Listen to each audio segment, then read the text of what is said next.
Happy Halloween, trick or treat, bitch. Oh, Kobe, you're in costume? Oh, costume. Yeah. Well, you figured it out. It was a costume. Guess I better take it off and not go dismantle the fragile Western pagan holiday that is Halloween. Okay, then. Every single year, I'm going to take a look at the cheesiest looking Netflix horror movie that I can find and review it in full. Since that weird guy from Disgaea 2's review was kind enough to return Kobe, let's begin with...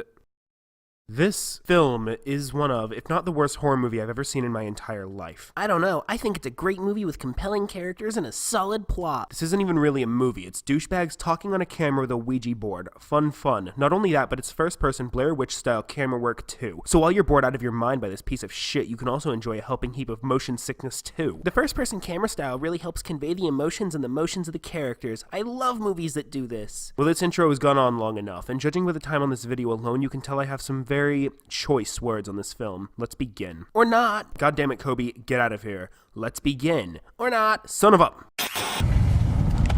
Is this even on? Is this on? I don't know how to operate a camera. Millions. You Yeah. only have 12 subscribers. Boom, more than you. I win, you lose. Anyways, this is Brandon. Thanks for tuning in again. Give me a little bit what's going on here. Turn it to you. We're going to Michael's place, which is Calvin, my hot boyfriend. My hot boyfriend. So we're all here. Can anybody tell us exactly why? Yes, you were bored and needed a paycheck. So this group of oh-so-interesting people get together to play with a Ouija board. Also, Michael the white dude hates Brandon the dorkier white dude who holds a camera. Grade A drama. Oh, look, camera in my face again. Hey, you know Shay out there? I do know Shay. We're both in NIFA. And we can't fail. What's knife? New York Film Academy. Remember that, it's important. Now, why did Michael not know what's happening when it's revealed that Brandon is in the film school? Michael invited him and Shay over there, meaning that Michael has to have known that it was for the film school. And if Shay is also in film school, why does she not know how to tell whether or not a camera is on? Is this even on? The film hints at her being an actress and not being technical. As a semi-professional actor, I can tell when the fucking camera is on. It is common knowledge to see the red light of a camera. I don't know. I don't even like him like that. You're so silly. What? I don't even like him like that. They busted out the Ouija board finally after their introductions, and now here are the 3 rules when using the Ouija board. Remember these and their order, please. Number 1, never ask a spirit how it died. Rule number 2, well, never ask the spirit how you're gonna die. Why? They say that if you ask it how you're gonna die, then your mind's gonna create it. Okay, first of all, how the hell is a spirit going to know how you die unless that spirit is all-knowing? In which case, ask it for lottery numbers, for fuck's sake. Second of all, that subconscious part is just babble. If it's going to happen, you aren't going to subconsciously create it, it's just going to happen. I just really hate this rule. It is meaningless. No, it's needed to establish clear rules for the plot. Duh. Last rule. Now guys, this is the most important rule. You never, ever leave the board without saying goodbye. Ida? What is that? What? Well, I just asked, is anybody there in a different language? I figured it didn't understand English. Maybe another language might work. You are so sexy. Why is everyone acting like that's smart? If the ghost knows how you die, it's already omniscient, so it would obviously already understand English. What a dumb moment. 2 minutes in, and rule 2 is already making less sense. Who else is there with you?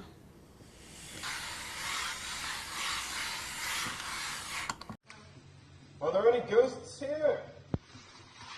I can't stop! How did Joseph die?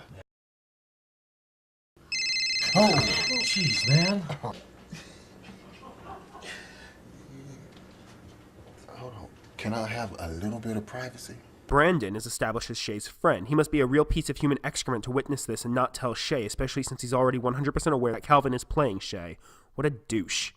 Who is he texting? As a positive, this movie shows a great scene portraying exactly how people react to a couple arguing. A+, man. A+. Why are you asking the board about who I'm talking to? There's nothing wrong with that. Are you doing that? Why would I do that? BDRM? No, it meant BDSM. So Calvin and Shay get into a fight. They leave and the ghost tells them to go to the bedroom where everything is all spookily ajar, and Brandon watches like a creep. They start building up suspense, so the masterful jump scares that are so hard to make in a horror movie work on you. They totally aren't playing up silence in order to surprise you with loud sounds. Can I just say one more thing? Yeah. Dude, you're screwed. Why is Brandon such a dick? Hey, now I'm about to record this here. So here we have a completely pointless scene where Calvin seduces Shay, My hot boyfriend. and he finds out he's cheating on her. It's pointless filler to get this movie long enough to be considered a movie. Brandon, what are we doing here? We're going online. And why do you have so many computers? Hey, Yeah. you guys ever heard this before? Don't ask questions you don't want to know the answers to. One for porn, one for World of Warcraft, one for video editing, and 3 more for porn. This is another pointless scene, though. So everyone gets back together, right, to keep Ouija boarding it up, and Shay asks more about the girl Calvin is cheating on her with. Exciting horror movie stuff, eh, guys? They have empirical evidence of ghosts, and they're using it to ask about cheaters. Does Michael know about this girl? I mean, we just I thought met. we were friends. It doesn't have I anything thought to we do were with friends. that. Look, I know And all Calvin this a time, lot every more. time. See, this is a good thing. The characters all acted like assholes, but Shay, and it blew up on them. Also, fuck Brandon. So, final thoughts with Brandon here. They went really well. Ooh, they broke rule 3. Wow, this scene was so natural, it really made me feel like the scene progressed organically. I can't even tell this is a movie. Brandon, what's up? Down? Oh, there it is. Yeah, you did leave it. Brandon, is that you? No, this is Patrick. We forgot to say goodbye.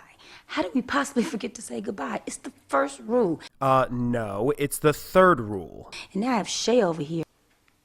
Lesbians, please dear God, let them be lesbians. So Brandon left his camera at Michael's place, and now to get back at him, Michael... Not sure there's a name for that. You'll probably know what it is. How the hell is making an ass out of yourself and being naked and showing it to Brandon doing anything to Brandon? It makes you look gay as hell. So it looks like the first ghost sighting just took place. Shay is spooked, I'm not spooked, Kobe's always spooked. Booty shot. So it's the next day and they're meeting back up for one more Ouija board thing. What's up, nerd? What are you doing here? You guys invited him. What the even fuck? Calvin gets pissed and asks about Shay. They say it was the ghost, so Calvin takes the Ouija board in anger. The funniest thing about this is how much more ethnic Michael starts talking around Calvin. How many girlfriends I ever stole from you? Out of every single thing that I absolutely despise about this film, some of the touches on the characters are nice. It's almost like the writer was really trying to turn their idea into something, but the idea to start just sucks. No little weird spirit ghosts running around my house. So this is what I'm gonna do. Here's a tip to subtlety for future writers watching this. This scene was so close to being good. The fact that the chair rocked behind her as she talked about not wanting to see a ghost was a nice touch, but it is ruined by the fact that she tilts the camera to make it easier to see. Don't highlight your subtleness. Alright, and we start the haunting with the little girl giggles because cliche. She grabs the camera because cliche, and she doesn't turn the lights on because cliche.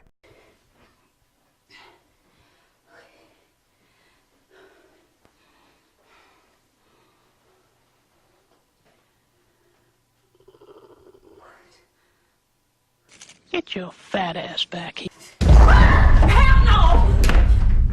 We have guns and we'll find you. You're not going to believe what I just found on the internet. What? Okay, Gracie Yeah. is the daughter of Lisa. Why are they Skyping if they hate each other? All right, look, Michael. Now, I'm setting up this camera because you said the Ouija board was saying and this and that, and I'm telling you, I don't believe it works. So Calvin tries the Ouija board just to prove Michael wrong. Let's see how that ends for him.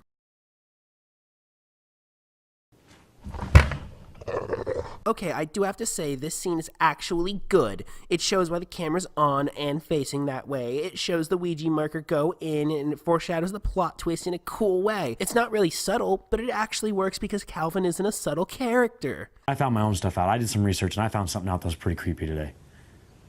She actually died on my birthday, April 29th.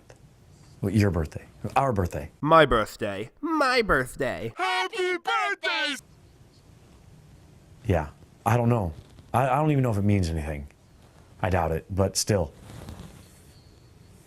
Yeah. Little critique, the pauses on the phone were far too short. It'd have worked better as a Skype call and an extra minute in the runtime. As it stands, it did not look or feel organic, and the movie is not using its resources wisely.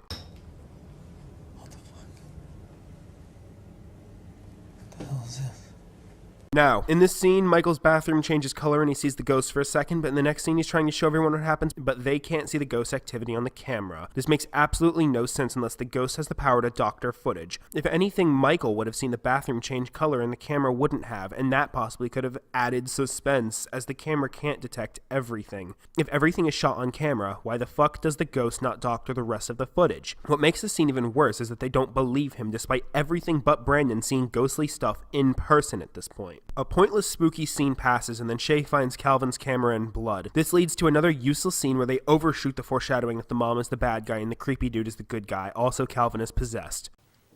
What's going on? We then get to see another pointless scene, one we actually just fucking saw. Michael chases the little girl ghost again, this time up the attic like a genius.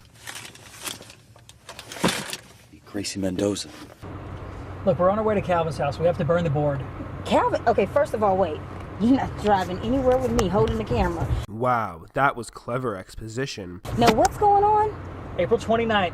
Yeah, my birthday. That's when Gracie died. But look, 44 days later, on June 12th, that's when Joseph died. No, Joseph got shot that day, remember?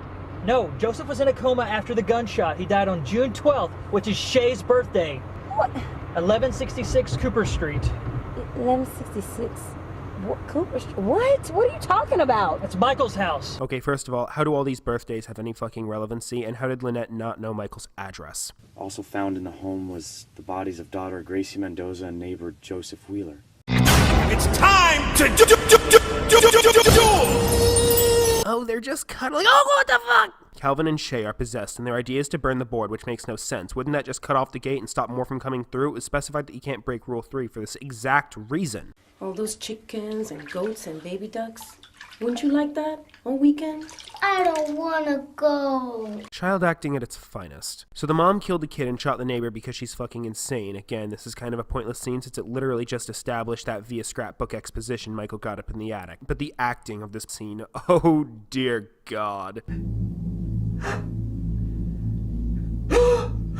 This whole movie is pointless scenes tied together with almost nothing. The first half of this movie was bad, cringy, and stupid, but the second half is where this movie's suckishness shines. The repeat scenes have 100 pointless moments, and the quality plummets as characters act out of character, and the super mega twist is played out for almost 20 minutes. The climax is generic.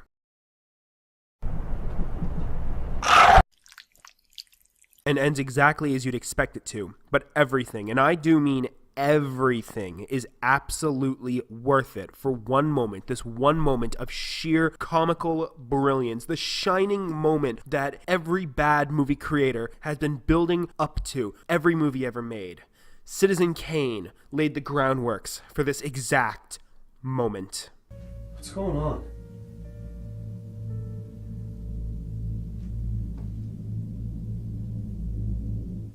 No. I fucking hate this movie. It has tiny little scraps of a cheesy bad horror movie in there every now and then, and it seems almost obvious that they tried. I mean, they tried about as hard as a Power Ranger villain trying to take over the world, but they tried. Unfortunately, this is one of, if not the worst horror movie I've ever seen due to every single element not working in some way. Only a single scene in the entire movie isn't terrible. The only two compliments I can give this movie is that they kept motion sickness, including camera rolls, to a minimum, and some of the character interactions are funny.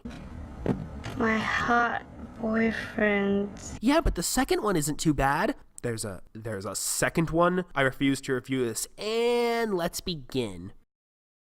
Haha, I said it. Fuck. Let's do this. So let's begin with Ouija Experiment 2, Ouija Resurrection. Wait, this title is already pissing me off. Why does it say Ouija twice? And wait, what? It's also Ouija Resurrection Theater of Death? What the fuck? How is it also Ouija Experiment 2 Theater of Death? What the fuck is the title? Ouija Experiment 2 3D? Oh, fucking hell. Alright, I need to calm down. The movie literally hasn't begun yet. This is our Ouija board, okay? Rule number 1, there's 3 of them. I don't need no little weird spirit ghost. Hey, good looking. How you doing today? What's going on?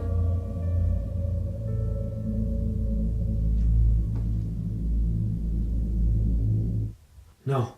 So it starts with a recap of everything that happened in the first film, and it seems like it's setting up a direct sequel, possibly Michael's descent into madness as a ghost, or Lynette and Brandon recovering and dealing with another ghost, perhaps as Supernatural-esque seasoned veterans. As shitty as the film was, there is a lot you can do with it to really make it a continuation of the story. My name is Ty, I am the theater manager, and we have a special surprise for you here at the Ritz Theater. We have some of the cast members here with us. Come up here, guys. How y'all doing? Oh, motherfucker. The entire first film was just a film inside the world of the second film, and nothing in the first film happened. And the second film is supposed to be real, which means an entire movie has been made completely useless and stupid. So how is everybody doing? Doing good? Doing good? Ouija Experiment is now a cult classic hit in this movie's world, and they're at a fucking con for one movie this shitty. Guys, my name is Justin Armstrong, and I played Michael in the Ouija Experiment. Yo, what's up, everybody? My name is Eric Window, and I played C to the A to the L to the V-I-N, Calvin. Alright, this is the worst way to start a movie I have ever seen. Now here's the weird part. The characters they played in the first Ouija Experiment are their actual personalities. And the movie says this. To Ty, you are a great host. Alright, look at this fucking cop. I'm gonna call him Dick Grimes for the rest of the movie. So this emo chick has weird horror flashes where she sees ghosts or some shit. I was wondering if all of the stories about the theater being haunted were true. And then this blonde girl sets up the introduction for the absolute best character in the movie. Family who used to own the theater. They say you can still hear its ghost after midnight, growling and moaning. Oh! The actual saving grace of the entire movie. He's a horror tour guy who gives tours of the haunted theater that they're in for the spook con. He's enthusiastic, he knows it's a terrible movie, and he plays it up as best he can and is fun, funny, and kind of adorable. If this movie keeps him around, it might actually be worth watching. Tomorrow, we'll be having a haunted tour of the Ritz Theater. We place a flyer, a winning flyer, underneath one of your seats. See if you are a winner! The movie sets it up with an overnight tour for 3 special guests and the cast. The winners end up being a British blonde cutie face, and this emo cutie face, and a gay guy who's obnoxiously gay. Hell isn't this flaming. Thanks. I'm alright though. Thank you. Oh, why not? Just 'cause. Well, I haven't lived here that long and I could really use a new friend. Here's another problem. The camera work is complete shit. The first movie had the excuse of it being shot in first person, but now the sound work is absolutely terrible with echoes in every single scene and horrid lighting all wrong in every scene. And the camera tries so hard to not have a single creative shot. This movie, it's 15 minutes in and it's drained me. I can barely do anything more than give a plot recap. It's just bad. Well, what's in the bag? Okay, before we start, you gotta know the rules, remember? Okay, the first rule is that you cannot ask the spirit how you're gonna die. They get the rules wrong in this movie too. Motherfucking hell, man. Can they not even watch their own movie? This movie, it's making me angry. It's impossible for a human being to not care this fucking much. Never stop playing without saying goodbye. Yeah, okay, so you work. Calvin is playing Ouija board with an employee girl as a joke to try and sleep with her. Now the thing about this part is Calvin is just joking. This scene right here is literally the only thing about Ouija boards in this entire movie. This is not a movie about Ouija boards. It is a movie about a haunted theater. But in like 2 of its 4 titles, they use the word Ouija twice. Do you understand how angry this movie is making me? Oh, shit. Oh. This movie has no decency. It shows panty shots of the main characters, also shoes without socks. Where am I, Lord? Fucking gross. The rest of the scene is useless, though. I think I love you. Well, I don't. You don't love yourself? That's sad.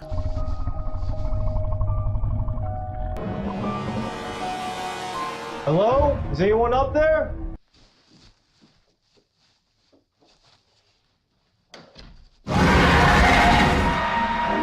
Yeah, me, motherfucker, and I got a thing for hot blondes.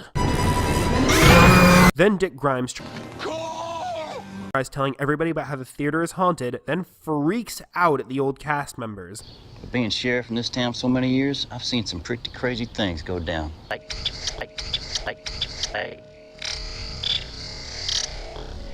was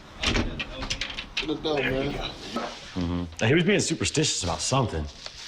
That's not all he is. Bit of exposition about getting a theater up and the blonde girl and the dude missing. At least the movie keeps this much consistency. So Calvin and the awesome sunshine dude leave, and Michael stays behind because douche, and guess who dies?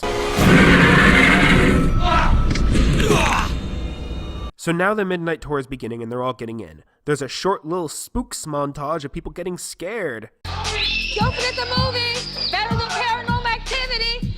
Yeah, fucking right. Speaking of slow ghosts, where's Justin? I don't know. I thought he was being a ghost already. I'm so sorry. I mean, that's not like him. I'll text him. Okay. Oh, and have you seen Eric? So they go find Calvin. Sorry, Eric? He's failing at flirting with some girls. Then this fucking happens. Expected of us. Look, I am professional. What the fuck, movie? We got fucking professional? This fucking movie does the goddamn... Doctor? This movie is so bland, so boring, so wrong. It's evil. The movie is cliche. Everyone starts dying. The haunted tour is haunted. They get chased away. Fucking big noise. Fucking big professional noise. They run away. The tour guide dies. She's not a thing. Now I'm really sad. Fucking Dick Grimes is the bad guy. Hey.